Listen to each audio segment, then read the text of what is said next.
Akka mul'atan oduun har'aaf qabnu kunooti. Kamisa har'aa ganama magaalaa Maqalee irratti haleellaa xiyyaaraa mootummaan Itoophiyaa raawwateen namoonni 6 du'uu isaanii gabaasni Mulgeetaa Asbaa Maqalee irraa ergee ibseera. Akka gabaasichi jedhutti akka lakkoofsa biyyaatti kamisa ganama sa'aatii 4:00 naannoo ganda Haandinet jedhamutti haleellaa warshaa Masfin Injireen irratti raawwatameedha. Daayiriktarri hospitaala Haayidar Dr. Kibroom Gabrasillaasee akka VOA'tti himanitti namootaan du'an keessaa 3 daa'imman yommuu ta'an namootaan madaa'an 21 fi gargaarsi taasifamaa jira. Ministeerri tajaajila walqunnamtii mootummaa Itoophiyaa Dr. Laggasee Tulluu haleellaa kana ilaalchisee gaaffii VOA irraa dhiyaateef deebii kennaniin tarkaanfichi kan fudhatame bakka gareen TPLF meeshaa magaalota ittiin barbadeessu itti suphuudha jedhaniiru. Mootummaan haleellaa namoota nagaa irratti xiyyeeffate akka hin raawwanne kan dubbatan Dr. Laggaseen haleellaa guyyaa har'aa raawwatameen namoota nagaa irratti miidhaa qaqqabeera jedhame mootummaan akka odeeffannoo hin qabne himaniiru. Bulchiinsa mootummaa naannoo Amaaraa godina Waag Himraa keessatti aanaalee adda bilisummaa saba Tigraay jala jiran keessatti namoonni hedduun beelaan du'aa jiraachuu isaanii itti gaafatamaan biiroo walqunnamtii mootummaa Aanaa Gazgibiillaa VOA'tti himaniiru.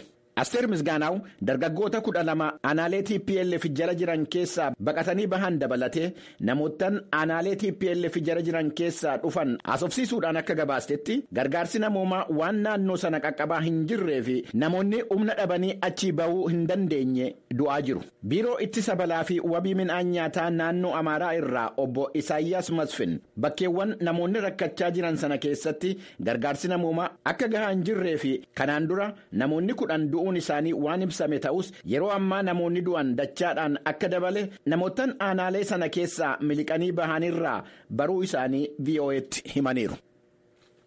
Gargaartuun bulchiinsa ejensii misooma addunyaa Yuunaayitid Steetsi yookaan USAID Saaraa Chaarles onkoloolessa 20-23 bara 2021tti Itoophiyaa daawwachuu isaanii USAID ibseera. Akka ibsi kun jedhutti Saaraa Chaarles jaarmiyaalee kaaba Itoophiyaatti gargaarsa namoomaa kennaa jiran hanga'oota mootummaa fi warreen gargaarsa namoomaa arjoomanii wajjiniin wal arganii marii taasisaniiru. Itoophiyaatti ambaasaaddara Yuunaayitid Steetsi Geetaa Paasii waliin ta'uunis gara naannoo Amaaraa deemanii Baahirdaar keessatti hanga'oota mootummaa naannoo waliin marii taasisuu isaanii fi rakkina Tigraay, Amaaraa fi Affaar keessa jiruun namoonni 100,000 lakkaa'aman buqqaa'uu isaanii akka hubatan ibsi USAID himeera. Hoggantoota jaarmiyaalee mootummaa waliin wal arganii waa'ee wabii midhaan nyaataa dubbachuu isaanii akkasumas dhaabbata mootummoota gamtoomaniitti qindeessituu gargaarsa namoomaa Kaatiriin Sooliin wal arganii barbaachisummaa hoggansa jabaa mootummoota gamtoomanii irratti haasaa taasisaniiru jedhameera.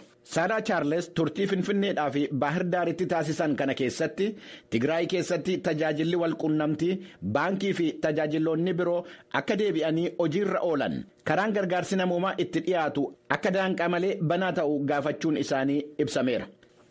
Hogganaan mootummaa loltootaa Sudaan ambaasaaddoroota biyyattii warreen fonqolcha aangoo morman 6 ari'ateera. Akka oduun televezyiinii mootummaa Sudaaniin himame jedhetti bakka bu'oonni mootummoota Sudaan Yuunaayitid Steetsi, Gamtaa Awurooppaa, Chaayinaa, Kwaataarii fi Faransaay akkasumas waajjira mootummoota gamtoomaniitti bakka bu'aan Sudaanii hojii irraa ugguramaniiru.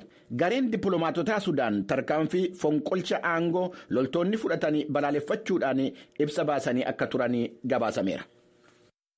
Kun sagalee Ameerikaati. Ministeerri dhimma alaa Yuunaayitid Steetsi Antoonii Bilinken muummee ministeeraa Sudaan isaan aangoo irraa fonqolchamanii mana hidhaa turan Abdallaa Handookii wajjin dubbachuun isaanii gabaasameera. Dhimma kanarratti gabaasa Siindii Saayin qopheessite Jaallannee Gammadaa akka ittaanutti dhiyeessiti. Hiriirtonni mootummaa siviilii deeggaran daandilee kaartuum dhagaan cufaa yeroo jiranitti hawaasni addunyaa waraanni biyyattii torban kanaa aangoo qabachuusaa hatattamaan balaaleffatan.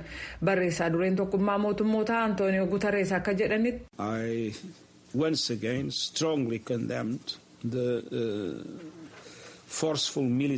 Sudaan keessatti waraanni humnaan aangoo qabachuusaa ammas irra deebi'ee jabeesseen balaaleffadha. Gamni hundi gocha kanarraa akka of qusatanii gaafadhaa jedhan. ittaanaa bakka bu'aa yuunaayitid isteetsi riichaard miils walga'ii gola nagaa eegumsaa roobii kaleessaa gaggeeffame irratti akka jedhanitti. Akkuma irra deddeebinee jenne kaartuum keessatti mootummaa ce'umsaa humnaan jijjiiruun balaa fiduu qabaa jedhan. Jeneraalli Sudaaniin hoogganaa jiran Abdul Fattah Burhaan mootummaa fi qaama bulchiinsa biyyattii kan diigneef warraaqsa muddee keessa eegalame bakka galiisaa akka ga'u gochuuf haala mijeessuufi jedhan. Garuu dubbii himaan ministirii dantaalaa yuunaayitid isteetsi Ned Piraayis akka jedhanitti waraanni Sudaan abdii uummanni Sudaan deemokiraasiif qabu tuffatee jedhaniiru. Ministeerri haajaa alaa yuunaayitid isteetsi Aantanii Bilinkan kibxata darbe galgal muummicha ministeeraa Haamdookiif bilbilanii hidhaa gadhiifamuu isaanii simachuu isaanii fi mootummaa ce'umsaa siviilotaan hoogganamuuf yuunaayitid isteetsi deeggarsa akka qabdu ibsan. Waraanni Sudaan uummata nagaan hiriiran irratti rasaasa gargaaramuu dabalatee hokkara gaggeessu kamiirraayyuu akka of qusatuuf ministiriin dantaa alaa yuunaayitid isteetsi gaafatee jira. Hordoftoota keenya oduun har'aaf qabnu kanuma qophiilee keenyaafanii wajjiniin turtii gaarii.